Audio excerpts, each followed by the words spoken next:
16 सोमवार व्रत कथा। एक बार महादेव जी पार्वती जी के साथ भ्रमण करते हुए मृत्युलोक में अमरावती नगर में आए। वहाँ के राजा ने शिव जी का एक मंदिर बनवाया था। शंकर जी पार्वती जी के साथ वहीं ठहर गए। एक दिन पार्वती जी शिव जी से बोले, नाथ आइए आज चौसर खेलें। खेल प्रारंभ हुआ। उसी समय पुजारी पूजा करने को आए। पार्वती जी ने पूछा, पुजारी जी बताइए जीत किसकी होगी। पुजारी जी ने बिना सोचे समझे ही कहा कि भगवान भोलेनाथ ही जीतेंगे, किंतु अंत में जीत पार्वती जी की हुई। पार्वती जी ने मिथ्या भाषण के कारण पुजारी जी को कोढ़ी होने का श्राप दे दिया। पुजारी जी कोढ़ी हो गए। कुछ दिन बाद देवलोक की अप्सराएं पूजन के लिए आईं और पुजारी जी को देखकर उनके कोढ़ी होने का कारण पूछा। पुजारी जी ने सब बातें बतला दी। अप्सराएं बोली, पुजारी जी आप 16 सोमवार का व्रत करो, महादेव जी आपका कष्ट दूर करेंगे।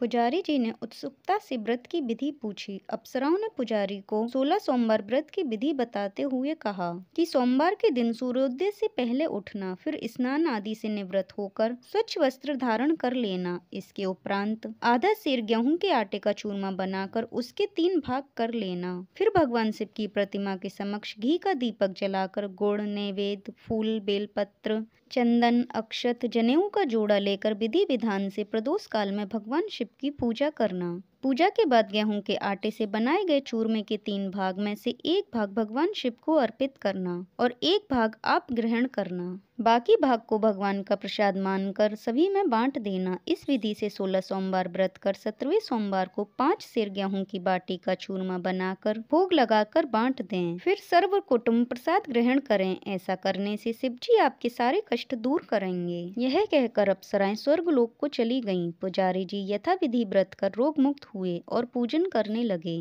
कुछ दिन बाद शिव जी पार्वती जी पुनः आए। पुजारी जी को कुशल देखकर पार्वती जी ने उनके रोग मुक्त होने का कारण पूछा। पुजारी जी के कथन अनुसार पार्वती जी ने व्रत किया। फलस्वरूप कार्तिकेय जी पार्वती माता के आज्ञाकारी हुए। कार्तिकेय जी ने भी माता पार्वती से पूछा कि क्या कारण है जिससे मेरा मन आपके चरणों में लगा।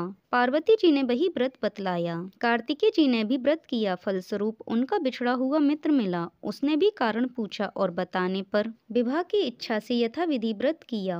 वह विदेश गया। वहाँ राजा की कन्या का स्वयंवर हो रहा था। राजा का प्रण था कि हथिनी जिसको माला पहनाएगी उसी के साथ पुत्री का विवाह होगा।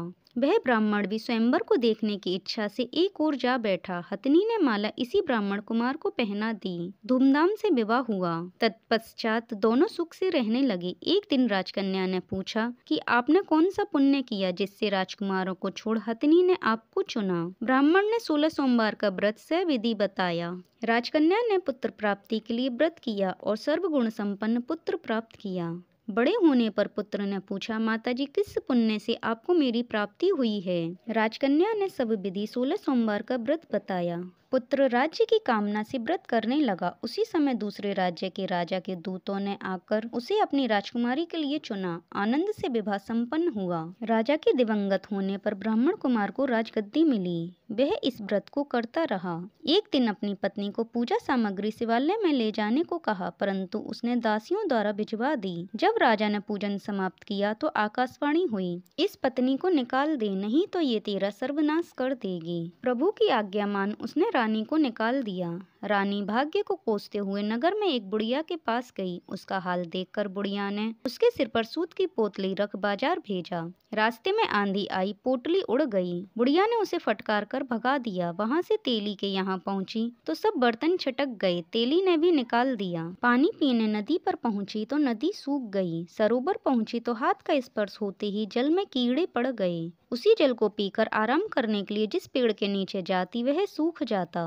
वन और सरोवर की यह दशा देखकर ग्वाल उसे मंदिर के गोसाई के पास लेकर गए। उसे देखकर गोसाई जी समझ गए कि यह कुलीन अबला विपत्ति की मारी हुई है। देर बंधाते हुए बोले, बेटी तू मेरे यहाँ रहे, किसी बात की चिंता मत कर। रानी आश्रम में रहने लगी, परंतु जिस वस्तु पर इसका हाथ लगे उसी में कीड़े पड़ जाएं। दुखी हो गोसाई जी ने पूछा, बेटी किस देव के अपराध से तेरी यह दशा हुई? पुजारी जी की बात सुनकर रानी ने सारी घटना बता दी। गोसाई जी बोले, बेटी तुम 16 सोमवार व्रत करो। रानी ने सविधि व्रत पूरा किया। व्रत के प्रभाव से राजा को रानी की याद आई और दूतों को उसकी खोज करने के लिए भेजा। आश्रम में रानी को देखकर दूतों ने राजा को रानी का पता बताया। राजा ने जाकर गोसाई जी से कहा, महाराज यह मेरी पत्नी है। शिव जी के रुष्ट होने से मैंने इसका परित्याग किया था। शिव जी की कृपा से मैं इसे लेने आया हूँ। कृपया इसे जाने की आज्ञा दें। गोसाई जी ने आज्ञा दे दी। राजा रानी नगर आए। नगर वासियों ने नगर सजाया, बाजे बजने लगे, मंगलाचार आरंभ हुआ। तत्पश्चात शिव जी की कृपा से प्रतिवर्ष 16 सोमवार का व्रत कर वह रानी के साथ सुख पूर्वक रहने लगे। इस प्रकार जो मनुष्य भक्ति सहित और विधि पूर्वक 16 सोमवार व्रत को करता है और कथा सुनता है, उसकी सभी मनोकामनाएं पूर्ण होती हैं और अंत में वह शिवलोक को प्राप्त करता है। हर हर महादेव। राधे राधे।